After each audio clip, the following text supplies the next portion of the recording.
Bendiciones. Dios me los bendiga grandemente. Estimado oyente, en estos tiempos difíciles de cambios para la humanidad, escatológicos o del estudio de las últimas cosas, del cumplimiento profético, del principio de dolores y de la antesala de la gran tribulación, demandan mucho discernimiento. En este programa estaremos estudiando acerca del espíritu contrario, la máxima de experiencia en su tercera parte, que forma parte de la serie sobre el crecimiento espiritual y su utilidad para la vida. Esperamos que pueda escuchar esta enseñanza completa para su edificación y aplicación. Hablemos de la actitud consecuente del creyente. Los cristianos hemos sido llamados a una vida de victoria y obediencia al mandato de la obra de Dios, es decir, completar la obra de Jesucristo en la tierra, de ir por el mundo y predicar el Evangelio. Ahora bien, el reino de Dios no avanza como debería debido a los obstáculos que se presentan en la vida del creyente, como la incredulidad, la oposición espiritual de los demonios, la falta de predicadores y misioneros, la falta de intercesores y finalmente la falta de verdaderos creyentes. En primer lugar, usted como creyente tiene dos enemigos espirituales que lo mantienen estancado, que son Satanás y sus demonios y usted mismo. Igualmente, el primer campo de batalla espiritual es nuestra mente, nuestro mundo interior, nuestros pensamientos. De manera tal que nuestros pensamientos no alineados con Dios son nuestro primer enemigo. De manera tal de que somos nuestros propios enemigos. Todo creyente debe guardar su mente constantemente. El rey David dijo: no pondré delante de mis ojos cosa injusta. Sean gratos los dichos de mi boca y la meditación de mi corazón o de mi mente delante de ti, oh Jehová. Nuestra mente crea pensamientos e ideas arraigados en conocimientos e informaciones que hemos recibido de diversos medios visuales, audibles o escritos, los cuales conforman nuestros patrones de razonamiento y pensamientos que pueden ser correctos o incorrectos, dependiendo de su veracidad. Los patrones de pensamiento incorrectos se conocen como fortalezas mentales. Repito esto: los patrones de pensamiento incorrectos se conocen como fortalezas mentales, ya que presentan oposición a cualquier cambio de idea mediante argumentos justificativos e hipótesis de estos, que se pueden establecer como doctrinas de error. Por ejemplo, una mentira repetida muchas veces se convierte en una verdad creíble. Un mal hábito repetido muchas veces se convierte en una mala práctica aceptada. En la vida cristiana debemos derribar toda fortaleza mental que se oponga al conocimiento de Dios, como toda injusticia, fornicación, perversidad, avaricia, maldad, envidia, homicidios, contiendas, engaños y malignidad, murmuración, detracción, odio, injuria, soberbia, altivez, invento de males, desobediencia a los padres, deslealtad, desafecto natural, implacables sin misericordia, toda incredulidad y la imaginación desmedida, entre tantas fortalezas mentales. La inducción de Satanás en nuestra mente es la de crear pensamientos contrarios a la voluntad de Dios. Entonces, la mente divaga en los pensamientos de la carne y se crean posiciones contrarias a la mente de Cristo. Jesucristo venció la tentación o el desvío de la mente con la palabra de Dios, cuando dijo: escrito está, no solo de pan vivirá el hombre, sino de toda palabra que sale de la boca de Dios. Hermanos, hay que conocer la palabra de Dios y el poder del Evangelio para nuestro provecho y protección. En el libro de Isaías, en el capítulo 55, versículos del 8 al 9, contenido en la Biblia en el Antiguo Testamento, leemos lo siguiente: porque mis pensamientos no son vuestros pensamientos, ni vuestros caminos mis caminos, dijo Jehová. Como son más altos los cielos que la tierra, así son mis caminos más altos que vuestros caminos, y mis pensamientos más que vuestros pensamientos. Los pensamientos de Dios son diferentes a los nuestros, debido a su naturaleza espiritual santa. Es decir, son el origen del amor y el bien, en los cuales no hay mudanza ni sombra de variación. Siempre permanecen igual, por lo cual son confiables. Son pensamientos altos, puros, edificantes, constructivos e incomparables, que marcan la sabiduría eterna de Dios. Un pensamiento sabio es aquel que sobresalta, se destaca de lo común y cuando se aplica, viene a resolver situaciones que humanamente eran imposibles de resolver. A este respecto, el libro de Isaías en el capítulo 55, en el versículo 10 al 11, se establece. Y leemos: porque como desciende de los cielos la lluvia y la nieve, y no vuelve allá, sino que riega la tierra y hace germinar y producir, y da semilla al que siembra y pan al que come, así será mi palabra que sale de mi boca. No volverá a mí vacía, sino que hará lo que yo quiero y será prosperada en aquello para cual la envié, dice Jehová, nuestro Dios.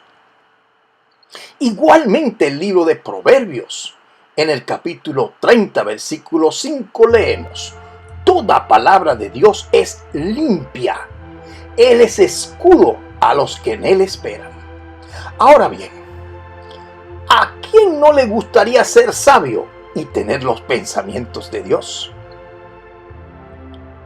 ¿A quién no le gustaría ser sabio y tener los pensamientos de Dios?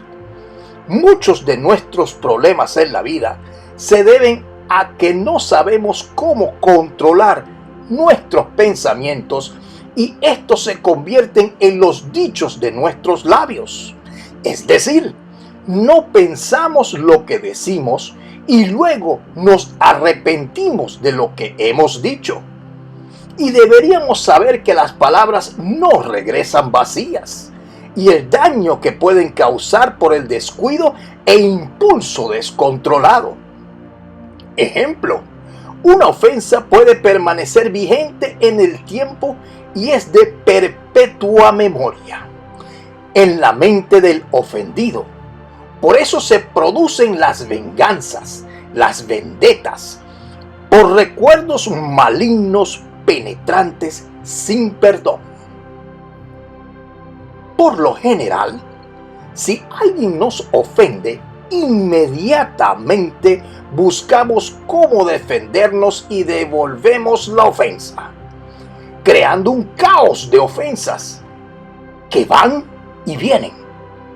Esta actitud se debe justamente a lo que dice el Evangelio de San Lucas en el capítulo 6, versículo 45, donde leemos: el hombre bueno del buen tesoro de su corazón saca lo que es bueno, y el hombre malo Del mal tesoro saca lo que es malo, porque de la abundancia del corazón habla la boca.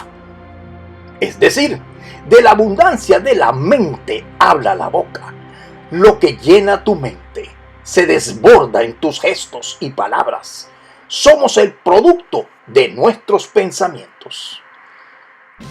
Estimado oyente, en el libro de Romanos, contenido en la Biblia, en el capítulo 12, versículo 18 al 21, leemos lo siguiente: Mía es la venganza, yo pagaré, dice el Señor. Así que, si tu enemigo tuviere hambre, dale de comer. Si tuviere sed, dale de beber. Pues haciendo esto, ascuas de fuego amontonará sobre su cabeza. No seas vencido de lo malo, sino vence con el bien el mal. Si alguien lo trata mal, no devuelva el mal recibido. No tome venganza, porque a paz nos trajo el Señor. La palabra de Dios nos dice: si es posible, en cuanto dependa de vosotros, estad en paz con todos los hombres. No os venguéis vosotros mismos, amados míos, sino dejad lugar a la ira de Dios. Nuestra meta ideal como creyentes es rescatar las almas para Jesús, para el reino de Dios, realizando el bien y predicando la palabra. Al repasar este versículo, podemos ver que Dios tiene cuidado de todas las cosas hasta cuando el enemigo nos hace daño o la guerra. Dios se encarga de las personas malas y que éstas reciban las consecuencias del castigo de su maldad. Aún así, Dios se conduele de los malvados cuando se arrepienten. El odio y la indiferencia ha escalado profundamente en la humanidad y tenemos que ser sabios, inteligentes, para no dejarnos arrastrar por el odio, la indiferencia y la maldad. Tenemos que ser lentos para airearnos o ponernos de mal humor, como establece el libro de Números en el capítulo 14, versículo 18, contenido en el Antiguo Testamento, donde leemos: el Señor es lento para la ira y abundante en misericordia, y perdona la iniquidad y la transgresión, mas de ninguna manera tendrá por inocente al culpable, sino que castigará la iniquidad de los padres sobre los hijos hasta la tercera y la cuarta generación. Al que te hace la guerra, no le pague con la misma forma, porque Dios peleará por ti. Jehová de los ejércitos pelea y defiende tus pleitos. No hay por qué pelear. Dios tiene el control de tus pleitos y problemas. Leemos en el libro de Efesios, en el capítulo 6, versículo 12, lo siguiente: porque no tenemos lucha contra sangre y carne, sino contra principados, contra potestades, contra los gobernadores de las tinieblas de este siglo, contra huestes espirituales de maldad en las regiones celestes. Este versículo nos informa que toda lucha o guerra espiritual es directamente producida por los demonios que están detrás de las personas que nos atacan.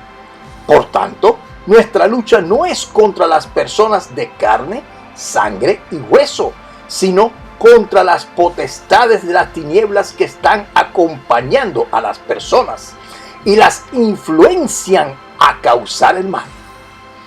Hay que ser muy sabio y tener mucho discernimiento para desconocer qué tipo y conocer qué tipo de demonios están influenciando, poseyendo o atacando a nuestros enemigos visibles.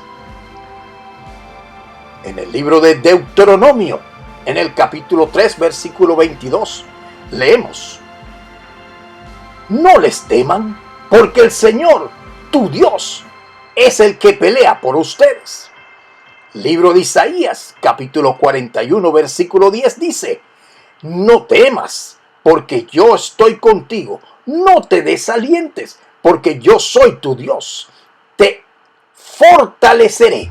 Ciertamente te ayudaré. Sí, te sostendré con la diestra de mi justicia. El libro de Romanos, en el capítulo 6, versículo 13, igualmente establece: no devuelvan mal por mal, ni insulto por insulto, más bien bendigan, porque para esto fueron llamados, para heredar una bendición.